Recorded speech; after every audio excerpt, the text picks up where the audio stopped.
Good afternoon, everyone. We're about to get started. If you'd like to take your seats. She wouldn't.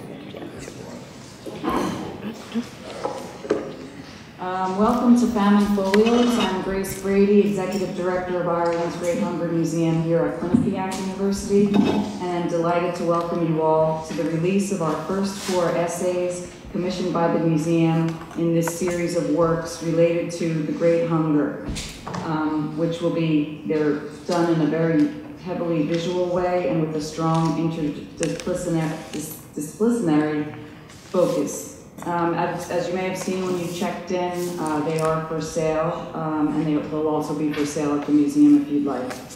Having read each pamphlet many times in their drafts, I can assure you that you won't be disappointed and you will learn a great deal.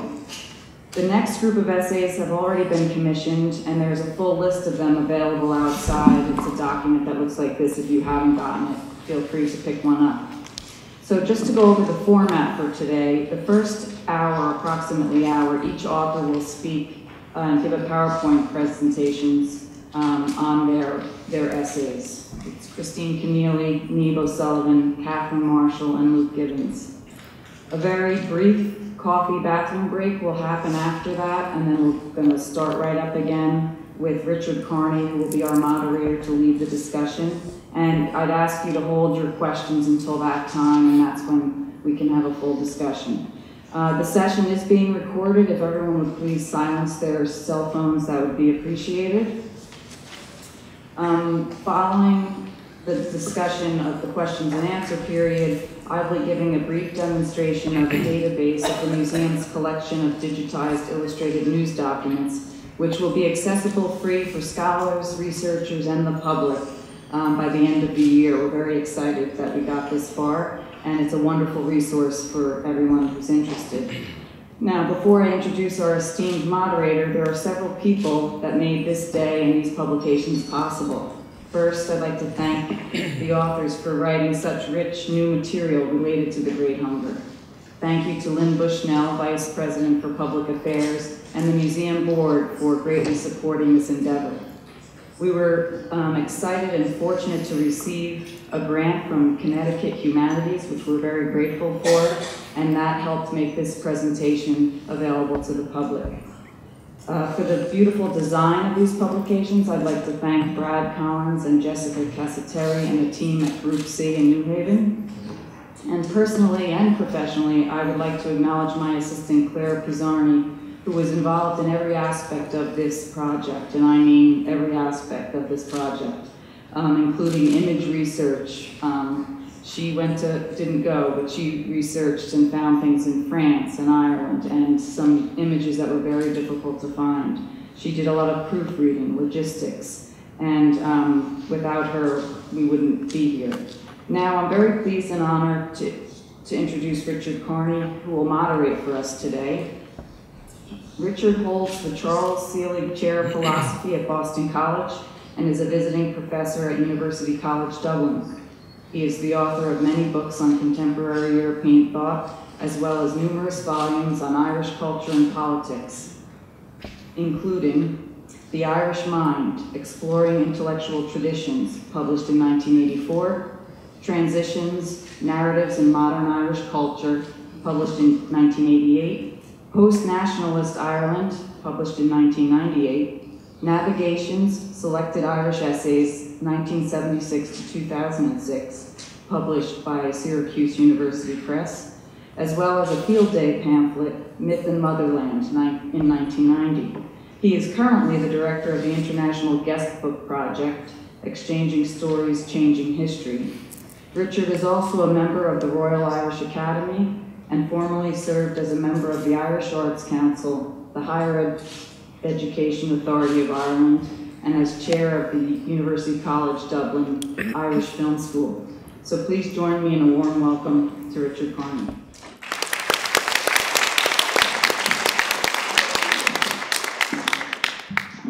Thank you, Grace, and it's a great pleasure to be here and an honor to moderate this session today. We have 4 expert scholars and superb writers who have produced these 4 documents. these 4 volumes, which they will be presenting each in turn at this first section, and then there's a coffee break, as Grace has said, and we will return for discussion.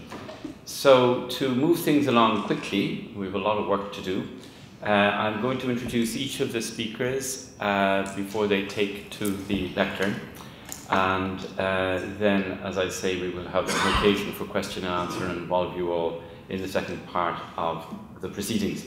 So first off is Christine Kearney, who is the founding director of Ireland's Great Hunger Institute here at Quinnipiac University, and who is an expert scholar on the Irish famine. She has published several books, including This Great Calamity, the Irish Famine, 1845 to 52, Repeal and Revolution, 1848 in Ireland, Daniel O'Connell and Abolition, The Saddest People the Sun Sees, and Charity and the Great Hunger in Ireland, The Kindness of Strangers. Over to you, Christine. Thank you.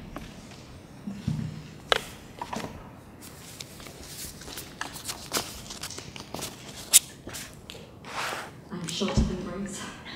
A lot shorter. Can people hear me? Yes. Well, Grace, thank you for inviting me to be part of this project and to speak here today. I'm really honoured to be involved in this. I have been asked to go first. I am a historian, I'm not an art historian, and so I'm going to try and put what we're doing in terms of these pamphlets in some sort of historical context. I also think maybe I've been asked to go first because if the technology doesn't work, it looks like I've messed up. But let's hope it works. So my pamphlet is called Apparitions of Death and Disease, the Great Hunger in Ireland. And as I go on, I'll explain why I chose that title. And I wanted to start off by sort of asking what is a basic question, but to me it's an important question. Why should we remember the Great Hunger? Why is it so important that it brings scholars together, people who have no scholarly background together, and as I'll show, even prime ministers have an interest in this topic? Why? Why is it so important? And just put very simply, the Great Hunger is the most destructive famine in modern history. Even when we compare it to famines in the 20th century, and there were many famines in the 20th century, more than in any previous century, the famine stands out as being distinctive, remarkable, and sadly deadly. So, what is the human cost of the famine? Immense. Within the space of 6 years, Ireland lost 25% of its population by death and by emigration. In the decades after 1852, the Irish population continued to fall. In 1901, the population of Ireland was smaller than the number of Irish people living in North America. More Irish-born people were in America than in Ireland. And incredibly and uniquely, 170 years later, the population of Ireland remains smaller than it was in 1845. There is no other democracy with that demographic profile. So again, the famine is unique. Yet, for many years, it was a forgotten famine. When my first book came out in 1995, there were only 3 major books that had been written before that. One in 1884, one in 1956, one in 1962, and then my own book. There was an academic silence. And the famine wasn't taught either in Irish schools or in Irish universities. And tellingly, there were no monuments to this awful tragedy in Ireland or in North America. So it was invisible in many, many ways. But things change, and again, if I have time I can explain why, but in the mid-90s things changed. 1995 was the 150th anniversary of the start of the Great Hunger, and there was a renewal of interest. And this was very manifest by the Irish government forming the Famine Committee, and they had a closing event in Mill Street in Cork in May 1997. Bill Clinton sent a message of condolence, and the British Prime Minister, Tony Blair, gave what amounted to an apology. He tellingly never said the word sorry, but his language was very powerful. And he said, those who governed in London at the time failed their people. It was the first time there was an official acknowledgement of the failure of government towards the Irish people. So in many ways, it was a very significant statement. Of course, he was attacked by the right-wing press in Britain, the right-wing media in Ireland, and Unionists in Northern Ireland. But the apology held.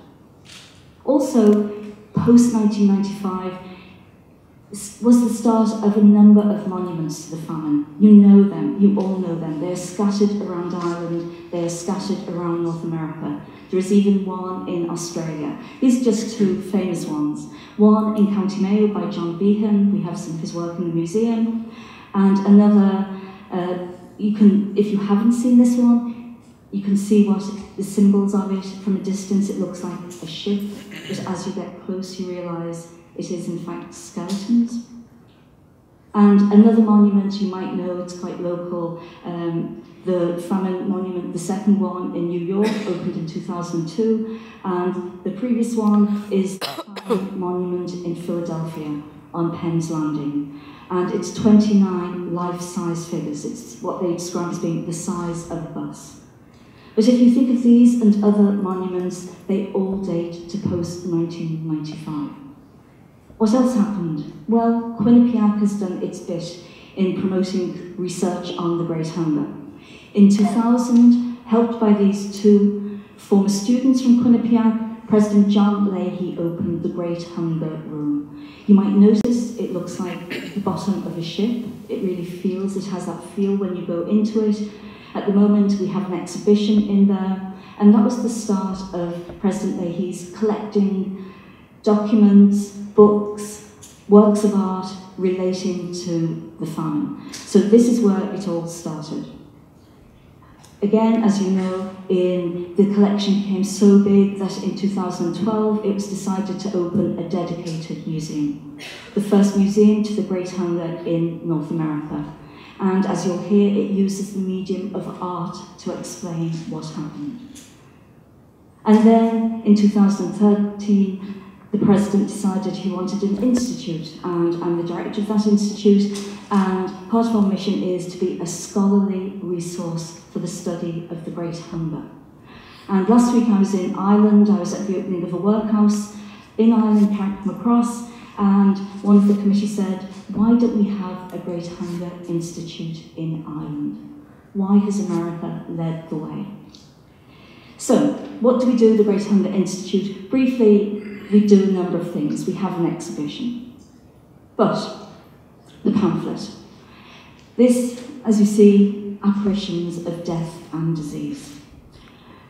And I start off with a quote by somebody you might know, George Bernard Shaw, who was born in Ireland in the 1950s, a few years after the famine allegedly ended. And this is from his play Man and Superman. Malone. My father died of starvation in Ireland in Black 47. Maybe you've heard of it. The famine? No, the starvation. When a country is full of food and exporting it, there can be no famine. And this was unusual for George Bernard Shaw. Although he was Irish-born, he rarely talked about Irish issues. So this is one of his rare moments looking at his own past. And this is my starting point in my pamphlet. So, it got me thinking, what is in a name? Because when I was a student in Ireland, we referred to the famine as the Great Irish Famine. I know there are some people who do not like to use the F word. They do not like to say famine in regard to what happened. Some people call it the potato famine, which I personally dislike, attributing everything to just the single crop, the potato. The Irish starvation is being used. The Great Hunger and Gorton Moor, which is the preferred way of describing it in Quinnipiac, and one way which is quite authentic but less well known, the bad times. A lot of the survivors of the famine would refer to what happened simply as the bad times. So, in my pamphlet, I asked the question which to me is central. How did a famine of such magnitude and severity occur in a country that was still exporting vast quantities of foodstuffs, and which, moreover, lay at the centre of the resource-rich British Empire, the empire on which the sun never set, the empire which at the time informed the British government at the far ends of Canada and Australia they had food surpluses. Why were those food surpluses not brought to the aid of Ireland? So, again, I want to step back and come back to that question. What was the immediate cause of the Great Hunger? And in some ways we know. Potatoes. Again, why were potatoes so important in Ireland? And many years ago when I was a student, there was a school of thought that said Ireland was not really a colony. I reject that. Ireland in the 19th century was a colony of Britain. And that was of major significance when we understand the famine. Ireland was predominantly Catholic, and Catholics had traditionally been subject to various restrictions, one of which was they were denied access to land. And so by the early 18th century, Catholics, 85% of the population, only owned 5% of land in Ireland. And most of that land was of poor quality and in the west of Ireland. And when you take all that into consideration, it makes perfect sense to grow potatoes. So, Ireland 1845, the population was over 8 million people. It was the fastest growing population in Europe and probably would have been a lot higher by 1851 if the famine had not occurred. Potatoes were important. Over half of the population depended on potatoes for subsistence, but potatoes are only part of the story. Ireland was also producing vast amounts of corn, wheat, oats, barley, but most of that corn was for export. In 1845, Ireland was exporting enough corn to Britain to feed 2 million people. So Ireland in 1845 was producing a massive agricultural surplus. The question, the central question, how many potatoes did people eat? One of the few things historians agree on. They ate approximately 12 to 14 pounds of potatoes a day, 55 to 70 potatoes a day. And as we know, they ate them with their coats, with their jackets on, which made them very nutritious. Potatoes and buttermilk combined are a highly nutritious diet.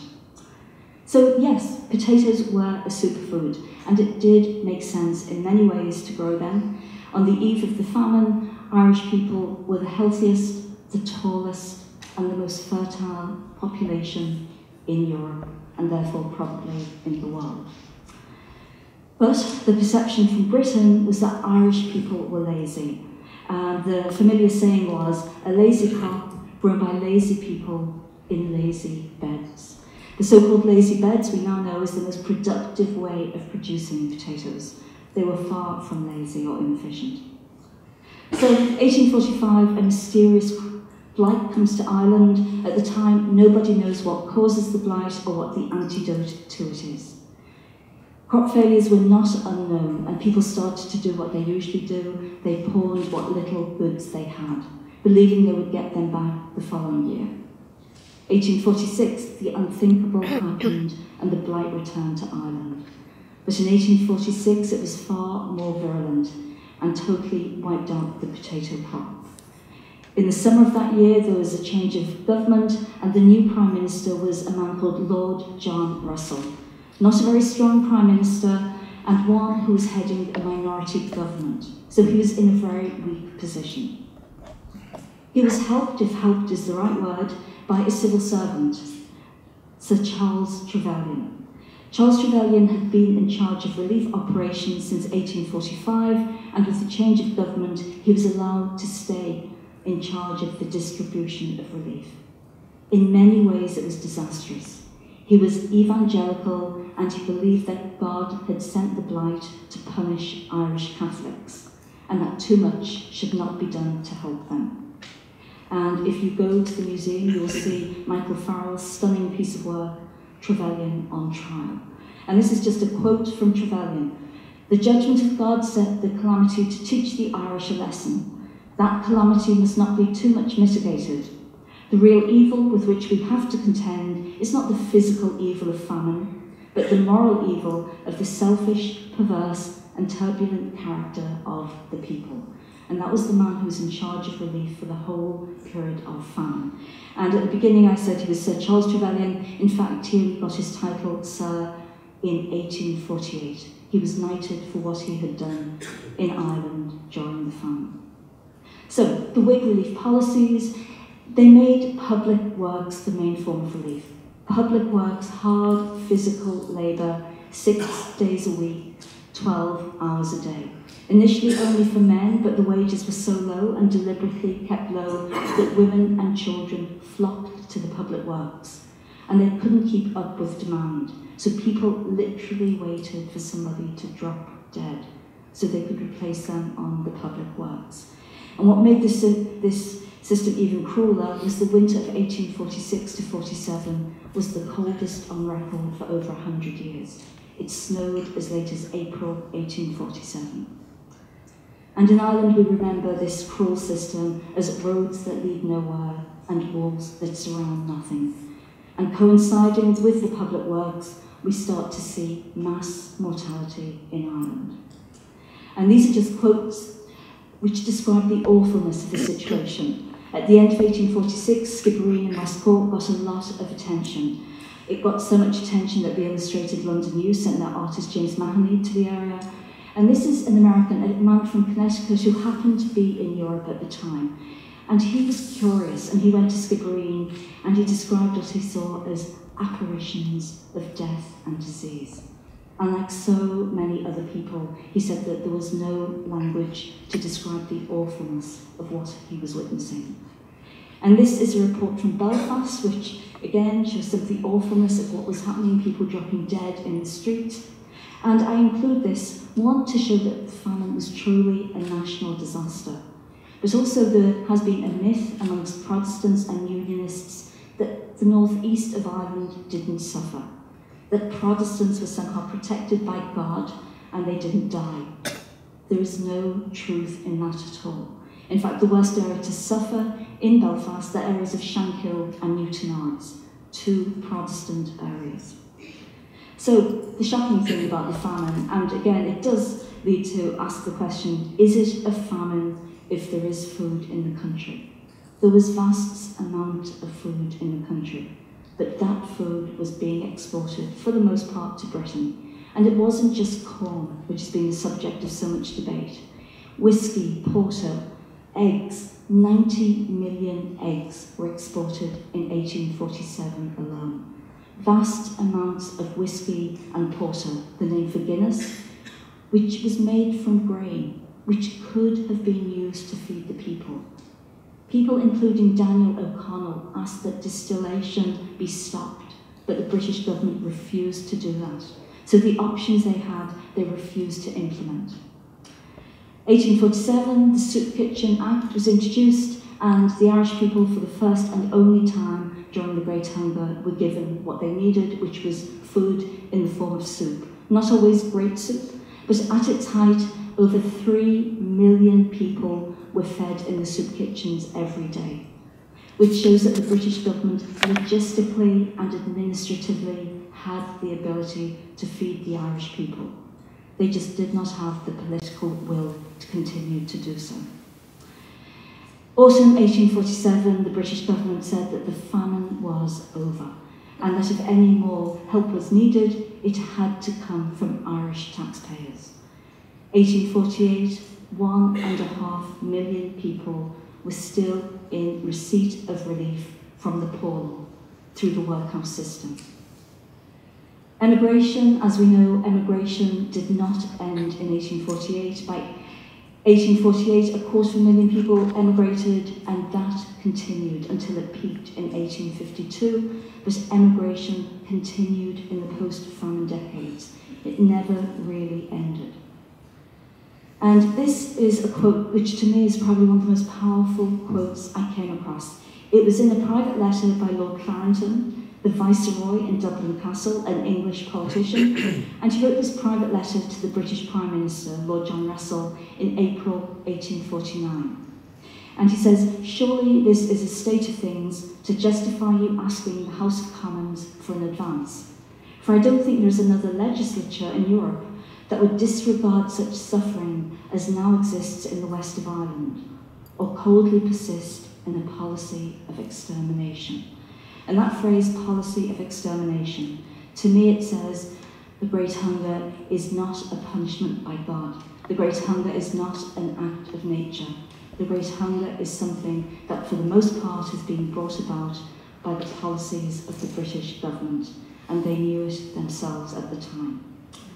So I started with the human cost, I'll end with it. Within the space of 6 years, 25% of Ireland's population went. And again, Ireland never recovered that loss of population. And just to finish, there is something that is beyond statistics, because there are so many things that we cannot measure in cold statistics when we talk about the Great Hunger. And this is just part of a quote from a survivor from the Rosses in County Donegal. And she says, poetry, music and dancing died. The famine killed everything. Thank you.